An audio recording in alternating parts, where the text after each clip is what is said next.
Hello students, in today's class we are going to learn 5th standard EVS 2 lesson number 4 that is evolution. Students इसमें हम देखने वाले इसका question answer पूरा आपके डाइजेस्ट का है. ओके सो ये सारे क्वेश्चन आंसर मैंने पहले ही बनाए हैं लेकिन मैंने खुद से बनाए हैं तो आपको डाइजेस्ट का चाहिए इसलिए मैं वापस से वीडियो बना रही हूँ डाइजेस्ट का. Okay so let's start.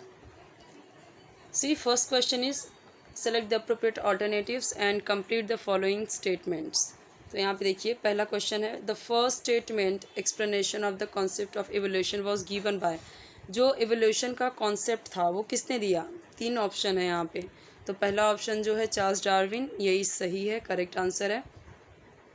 Answer यहाँ पे भी देख सकते हो, ये जो यहाँ पे अंडरलाइन किया हुआ है यही आंसर है.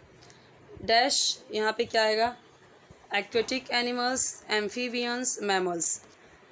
सो यहाँ पे dash are the most evolve animals among vertebrates. So क्या आएगा, राइट ऑप्शन इज मैमल्स. यहाँ पे आप देख पा रहे हो answer is mammals. Third one is a new species is more. क्या आएगा यहाँ पे, मोर.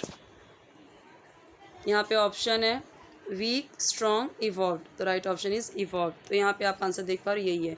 मैं आपको बता दूँ ये जो क्वेश्चन यहाँ पे दिया गया है ये सारे क्वेश्चन यहाँ पे भी हैं विद आंसर. सो ये आप सीधा यही देख लीजिए, ठीक है. ऊपर क्वेश्चन भी सिर्फ है और ऑप्शंस दिए गए हैं. यहाँ पे आंसर भी है जो अंडरलाइन किया गया है यही आंसर है और जो क्वेश्चन ऊपर था वही सारे क्वेश्चन है आंसर के साथ भी दिया गया है, फिलिंग द ब्लैंक्स के साथ, ठीक है, जो आंसर है उसका. तो यहाँ पे देख के आप अच्छे से इसको पॉज करके इसे लिख लीजिए अपने वर्कबुक में, नोटबुक में, जिधर भी लिखना है आपको, या फिर स्क्रीनशॉट ले लीजिए. स्क्रीनशॉट कितना लेंगे, जब मैं इस तरीके से वीडियो आप देखते हो तो नोटबुक या वर्कबुक लेके बैठा कीजिए. मैं इस तरीके से स्लोली शो करती हूँ आंसर, तो आप पॉज करके ये आंसर पहले लिख लिया कीजिए फिर आगे बढ़ा कीजिए, ठीक है. ये अच्छा आइडिया रहेगा. अब यहाँ पे देखिए वापस से क्वेश्चन है, क्या है, फिल इन द ब्लैंक्स का ही क्वेश्चन है बट ये फिगर दिया गया है, इसको आपको फिलअप करना है. एनिमल्स विदाउट अ बैकबोन उसको क्या बोलते हैं. वर्टिब्रेट्स यहाँ पे डैश है, उसके बाद यहाँ पे 2 आंसर है, आपको 2 करने हैं. यहाँ पे भी 2 आंसर दिया गया, 2 आपको करना है खुद से. देखते हैं इसका आंसर यहाँ पे दिया हुआ है, आप देख पा रहे हो. अब जो ये अंडरलाइंड है यही आपका आंसर है, ठीक है, यानी कि ये आपको करना है, जो अंडरलाइन है वो आपको करना था खुद से, ठीक है. तो देख लीजिए थोड़ा सा ब्लर है बट जितने भी स्पेलिंग्स हैं वो बहुत ही क्लियरली दिख रहे हैं हमें, ठीक है. ब्लर है मुझे पता है बट यहाँ पे जो आपको ब्लर से रहने से क्या मतलब है, आपको आंसर तो अच्छे से क्लियर है ना. तो बस यहाँ पे ध्यान से देखिए आंसर अच्छे से दिख रहा है.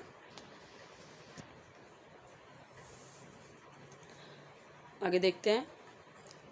Answer the following question in 1 sentence. 1 sentence में आंसर लिखना है. What do we call animals which live in water and also on land. तो क्या बोलते हैं उसको, सो एम्फीबियंस बोलते हैं उसे. Amphibians live in water and also on land. Okay. Second one is where did the first human appear. The first human appeared on the African continent. कहाँ पे दिखा था, अफ्रीकन कॉन्टिनेंट में. Now third question is what is the meaning of evolution. Evolution का मतलब क्या है. Evolution is a process of gradual and continuous change. धीरे धीरे प्रोसेस होती है किसकी, कंटिन्यूस चेंज होता है ये, ठीक है, किसी न किसी चीज़ में. How do animals survive in the process of evolution. वो सर्वाइव कैसे करते हैं, कैसे रहते हैं, कैसे जीते हैं. सो जो एनिमल्स हैं the process of evolution by adapting themselves to the change in the environment. जो चेंजिंग होता है ना एनवायरनमेंट में उसके अकॉर्डिंग वो अपने आप को अडाप्ट कर लेते हैं, उस एनवायरनमेंट को, उसमें ढालते हैं अपने आप को, कोशिश करते हैं जीने की उसमें. और जो कोशिश नहीं करते, जो अडाप्ट नहीं कर पाते उस एनवायरनमेंट को, वो नहीं सर्वाइव कर पाते, नहीं जी पाते वो. What is the outcome of adaptation to the changes in the environment. So यहाँ पे बोला जा रहा है अडेप्टेशन का आउटकम क्या होता है, रिजल्ट क्या होता है जो एनवायरनमेंट में चेंज आता है. इससे ये होता है कि certain internal physical changes occur in some animal species. जो कुछ एनिमल स्पीसीज़ होते हैं उनमें इंटरनली कुछ चेंजेस आ जाते हैं, फिजिकली कुछ चेंज आ जाता है, ठीक है. What do we see in the following generation of animal species. So the internal physical changes become inherited characteristics in the following generation of animal species. वो आगे आगे उनके जनरेशन में वो पास ऑन होता रहता है. What changes occur in the new species? So the new species that emerges have characteristics different from those of the original one. यहाँ पे दिया गया है क्या होता है जब एनिमल स्पीसीज़ क्या होती हैं, फेल होती हैं अडॉप्ट करने में चेंजेस को, एनवायरनमेंट की चेंज को, वो फेल हो जाती हैं. तो क्या होता है, वो एक्सटिंक्ट हो जाते हैं, विलुप्त हो जाते हैं, ख़त्म हो जाते हैं वो। Right is an aquatic animal species. So देखिए जैसे फ़िश क्या है, वो एक्वेटिक एनिमल स्पीसीज़ है, ठीक है, उसी पानी में ही ज़िंदा रह सकती है। Okay, now next question is next question is what are reptiles. So reptiles क्या होते हैं, स्नेक जैसे जो एनिमल्स होते हैं जो क्रॉल करते हैं ज़मीन पे, उनको बोलते हैं reptiles. How are apes different from other animal species. जो एप्स हैं वो दूसरे एनिमल्स से कैसे डिफरेंट हैं। जो एप्स हैं वो जो इनकी स्पीसीज़ है वो कैसे, मतलब दिखने में कैसे ह्यूमन जैसे होते हैं, इसलिए थोड़ा सा अलग होते हैं। उनका चलने का जो रहता है, खाने पीने का तरीका, इंटेलिजेंट भी होते हैं वो, ठीक है, इंसानों की तरह। State Darwin's views on evolution. So here given point wise, point number 1, 2, 3. Number 1 में यहाँ पे देखिए, Charles Darwin gave a systematic explanation of the concept of evolution. ये हमें पता है कि चार्ल्स डार्विन ने ही ये कॉन्सेप्ट दिया था एवोल्यूशन का। Okay, second one is according to Darwin those species which are capable of adapting to environmental changes are able to survive, whereas those who cannot do so become extinct in the process of evolution। तो यहाँ पे यही है कि जो survive नहीं कर पाते, जो अडॉप्ट नहीं कर पाते एनवायरनमेंट को, वो क्या हो जाते हैं, एक्सटिंक्ट हो जाते हैं। Next question is state the stages in the evolution of animals. First point is many types of animal came into being gradually from multicellular organisms. Second one is the first to emerge were invertebrates, that is animals without a backbone. Third point is thereafter vertebrates, that is animals with backbones emerged. Okay, answer यहाँ पे clear दिख रहा है, थोड़ा सा blur है I know, but spellings दिख रही हैं, ठीक है।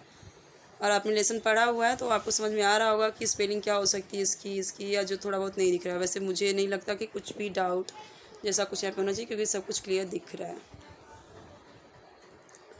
Now right about mammals, point wise दिया गया है स्टूडेंट्स। मैं आपको बार बार बोलती हूँ, जिस तरीके से यहाँ पे पॉइंट्स मिक्स करके दिया जाता है, क्योंकि वो डाइजेस्ट है, उसको इतना पेपर मतलब इतने में उसको कवर करना होता है। आपको वैसे लिखना है पॉइंट 1, पॉइंट 2, पॉइंट 3, पॉइंट 4, इस तरीके से मिक्स नहीं करना है पॉइंट 1, पॉइंट 2 को, ठीक है। तो आप यहाँ पे आंसर देख पा रहे हो, मैमल्स के बारे में क्या है यहाँ पे लिखा गया है। Give reasons for following statements, reason देना है आपको, ठीक है। The species of dinosaurs which were enormous in size suddenly became extinct. इतने बड़े थे साइज में, वो अचानक से विलुप्त हो जाते हैं। ऐसा क्यों होता है? एक्सटिंक्ट का मतलब होता है विलुप्त हो जाना। अकॉर्डिंग टू डार्विन ने ये थ्योरी दी है। The species that can not adopt, वही चीज़ है, सेम चीज़, एनवायरमेंटल चेंजेस को अगर वो अडॉप्ट नहीं कर पाते सो वो एक्सटिंक्ट हो जाते हैं, ठीक है। उनकी जो मतलब प्रोसेस ऑफ एवोल्यूशन है उसे वो नहीं झेल पाते, नहीं सर्वाइव कर पाते, सो वो विलुप्त हो जाते हैं, गायब ही हो जाएंगे, ख़त्म हो जाएंगे धीरे धीरे।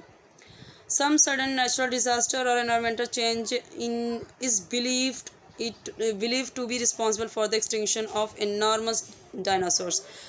ऐसा मानना है साइंटिस्ट का, स्पेशली डार्विन ने जो थ्योरी दी है उसमें उन्होंने यही बताया कि कुछ ऐसा नेचुरल डिज़ास्टर आया होगा, कुछ ऐसा सडनली एनवायरमेंटल चेंजेस आया होगा जो इनके एक्सटिंक्शन का, इनकी विलुप्तता का वो रिस्पॉन्सिबल होगा, ठीक है, इतने बड़े डायनासोर का। In the course of time, a new species with characteristics different from the original species is created. So here given answers you can see number 1, number 2. Okay, answer देख लीजिए। थर्ड क्वेश्चन इज यहाँ पे देखिए, platypus and some species of anteater are regarded as exception to mammals. ये कुछ mammals हैं, देखिए, unlike mammals the platypus and anteater lay eggs, ये एग्स देते हैं तो वो मैमल्स ही, लेकिन वो क्या करते हैं, अंडे देते हैं। These suckle young ones. Therefore, the platypus and some species of anteater are regarded as exception to mammals. Okay. Write short notes on the following. Dinosaur, dinosaur के बारे में यहाँ पे लिखा गया है, आप देख पा रहे हो, आपको पता भी होगा डायनासोर के बारे में, आपने पढ़ा है। तो देखिए यहाँ पे मैं आपको ब्राइटनेस बढ़ा के आंसर बता रही हूँ ताकि आप अच्छे से वीडियो पॉज करो और उसे लिख लो, ठीक है। कोई डाउट है तो कमेंट सेक्शन में पूछना मत भूलिए, और वीडियो ज़रूर लाइक कर देना, फ्रेंड्स के साथ शेयर करना, ओके। और अपने फ्रेंड से बोलना वो भी सब्सक्राइब करें चैनल को और लाइक करें, ओके। और एक्सप्लेनेशन का वीडियो चाहिए या फिर क्वेश्चन आंसर का, आप मुझे बता देना। यहाँ पे एप्स और stages of evolution of animals उसके बारे में दिया गया है। तो शॉर्ट नोट्स की तरह है ये, और इसके मार्क्स भी ज़्यादा होंगे, इसके लिए अच्छे से देख लीजिए। यहाँ पे first, second, third, fourth point है इसका, और इसका 6 पॉइंट है स्टेज ऑफ इवोल्यूशन। एनिमल्स में कैसे इवोल्यूशन होता है, धीरे धीरे चेंजेस कैसे आता है उनमें, ठीक है। तो हमें ये पता है प्रोटोजोआ थे पहले, वो यूनिसेलुलर ऑर्गेनिज्म थे, धीरे धीरे वो मल्टीसेलुलर में बढ़े, मल्टीसेलुलर ऑर्गेनिज्म बढ़े, फिर मल्टीसेलुलर ऑर्गेनिज्म धीरे धीरे क्या हुए, वो इवॉल्व हुए और वैरायटी ऑफ प्लांट्स और एनिमल्स बने। फिर invertebrates and vertebral animals species आए धीरे धीरे, फिर वर्टिब्रेट्स इवॉल्व होकर एक्वेटिक एनिमल्स बने, एम्फीबियंस बने, फिर मैमल्स बने, फिर धीरे धीरे एप्स हुआ और एप्स बने, और धीरे धीरे फिर उनके जैसे फिर इंसान बना, ठीक है, इंसान जैसे दिखने लगे। और वही धीरे धीरे क्या हुआ, ह्यूमन स्पीसीज़ जो था प्रिमिटिव मैन पहला, वो बना, ठीक है। तो ये इस तरीके से था, ऐसा थियोरी है, साइंटिस्ट का मानना है ऐसा। ओके, ये उन्होंने थ्योरी दी है। ओपन एंडेड क्वेश्चन में यहाँ पे आंसर दिया गया, आप देख सकते हो। उसके बाद यहाँ पे देखिए क्वेश्चन दिया गया ओरली, आपको बताना है, बहुत इजी क्वेश्चंस हैं। विच concept was explained by Charles Darwin, तो हमें पता है एवोल्यूशन का, ठीक है। What is the distinct feature of a bird, तो ये आपको बताना है व्हाट इज़ डिस्टिंक्ट फीचर, क्या अलग है उनमें feature. Fossils of which types of dinosaurs have been discover, तो किस टाइप के डायनासोर का फॉसिल्स हमें मिला है खोज के दौरान। और ये प्रिमिटिव मैन किस पे इम्प्लाई होता है, ठीक है, तो इंसानों पे, ठीक है। इसका आंसर आपने पढ़ा हुआ है लेसन अच्छे से, तो आपको पता होगा। नेक्स्ट चैप्टर हम देखेंगे नेक्स्ट वीडियो में, नेक्स्ट लेक्चर में, that is evolution of Mankind. कोई डाउट है तो कमेंट में जरूर पूछना, और पूरा वीडियो एंड तक देखना, और ठीक है, डाउनलोड ना करके आप पूरा वीडियो एंड तक देखना, ऑनलाइन देखना नेट ऑन करके। इससे थोड़ा क्या होगा कि ये जो आपका चैनल है उससे थोड़ी ग्रोथ मिलेगी, ताकि हम आपके हेल्प के लिए हमेशा रहें, ठीक है। तो आप भी सपोर्ट कीजिए चैनल को।